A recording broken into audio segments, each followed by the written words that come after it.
Thalassaemia खून की सुर्खुलियों की एक ऐसी बीमारी है जो जेनेटिक इनहेरिटेड बच्चों में आती है। अब रेशियो की अगर इसकी बात की जाए तो 80 टू 90 मिलियन लोग जो हैं ग्लोबली इससे इफेक्ट हो चुके हैं, और पाकिस्तान की बात की जाए तो 4.4% जो है आबादी यहाँ पे अफेक्टेड है इससे। और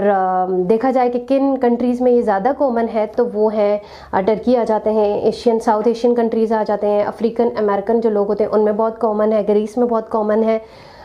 इसके अलावा मेल्स और फीमेल्स जो हैं ये दोनों में ये कॉमन है। कुछ में तो ये होता है कि थैलेसीमिया एट द बर्थ जो होता है बच्चे की पैदाइश के टाइम पे ये डायग्नोज हो जाता है, और कुछ में ये होता है कि 1-2 साल बाद ये पता चलता है कि इस बच्चे को ये इशू है। तो अब इसकी साइन और सिम्टम्स की बात करते हैं तो इसमें आ जाता है कि थका थका महसूस होना, कमज़ोरी महसूस होना, और